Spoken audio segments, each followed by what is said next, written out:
नमस्कार, मैं हूं हरमिंदर चहल। समय पत्रिका के वीकली बुक्स के पहले एपिसोड में आपका स्वागत है। यहां हर सप्ताह होगी कुछ खास किताबों की चर्चा। पहली किताब जिसका जिक्र मैं करना चाहूंगा उसका नाम है खुशी के खजाने की चाबी। इस किताब को लिखा है ईरा टाक ने।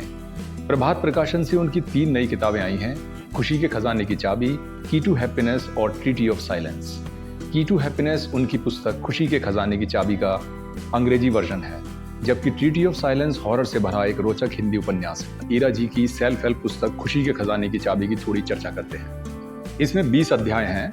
हर अध्याय आपको नया सोचने का मौका देता है। नई ऊर्जा के साथ आप प्रेरित होते हैं। किताब सिखाती है कि कैसे हर अंधेरे में छुपी रोशनी को ढूंढना है। अगर आपको लगता है कि जिंदगी आपको रोक रही है, तो ये किताब वो पहला कदम है जो आपको आगे बढ़ना सिखाएगी, क्योंकि जिंदगी की तमाम कड़वाहटों में अपनी मिठास को जिंदा रख पाना ही असली चीज है। अब बात उस किताब की जिसका कवर बहुत कुछ कहता है। जब औरत सोचती है किताब लिखी है इलॉन मस्क की मां मे मस्क ने।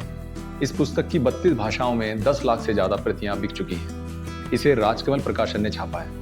यह किताब महिलाओं के जीवन में करियर, परिवार और स्वास्थ्य से जुड़ी हर चुनौती का समाधान प्रस्तुत करती है।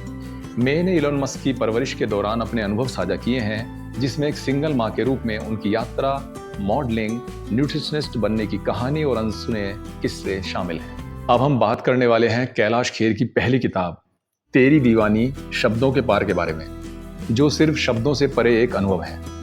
यह सिर्फ कैलाश खेर की कहानी नहीं, बल्कि उनके मशहूर 50 गीतों के पीछे छिपी प्रेरणा और भावनाओं का खजाना है। सोचिए, तेरी दीवानी लिखते वक्त उनके दिल में क्या चल रहा था। अल्लाह के बंदे जैसे रूहानी गीत की प्रेरणा उन्हें कहां से मिली।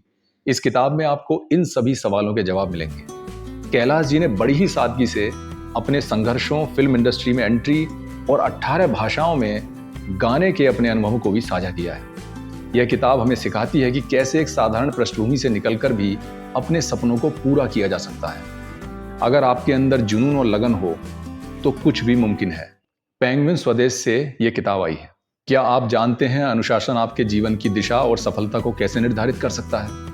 अगर नहीं, तो डिसिप्लिन है जहां सफलता है वहां पुस्तक आपके लिए वरदान साबित हो सकती है। यह पुस्तक हमें सिखाती है कि अनुशासनहीनता कैसे हमारे जीवन को अस्त व्यस्त कर सकती है, लेकिन जब हम आत्म अनुशासन अपनाते हैं तो हम अपने लक्ष्यों तक आसानी से पहुंच सकते हैं।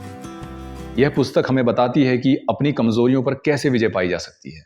इस पुस्तक में आप सीखेंगे कि अपनी गलतियों से कैसे सीखें और अपने जीवन के हर पहलू में सुधार करें। अगर आप अपने जीवन में सार्थकता और सफलता प्राप्त करना चाहते हैं, तो डिसिप्लिन है जहां सफलता है वहां पुस्तक जरूर पढ़ें। अब हम बात करेंगे एक ऐसी किताब की जो जिंदगी और मौत के सवालों को छूती है। किताब का नाम है मृत्यु है ही नहीं। किताब का प्रकाशन माई मिरर पब्लिशिंग हाउस ने किया है। लेखक हैं स्टीफन एलेक्स। स्टीफन की यात्रा उनके भाई की मृत्यु से शुरू हुई और उन्होंने गहराई से चीजों को समझा और जाना। किताब में न्यूरोसाइंस से शमनवाद तक के विषय शामिल हैं। स्टीफन का निष्कर्ष है कि हम सिर्फ शरीर नहीं बल्कि अनंत चेतना के अंश हैं। यह किताब एक पिता का संघर्ष भी है जो अपनी बेटी को जीवन मृत्यु का सच समझाना चाहते हैं। यदि आप मृत्यु के बारे में और जानना चाहते हैं तो यह किताब आपके लिए है। तो ये थी इस सप्ताह की कुछ खास किताबें जो कि आपको जरूर पसंद आई होंगी। मिलते हैं अगले सप्ताह, फिर कुछ खास लेकर आएंगे आपके लिए। तब तक के लिए नमस्कार।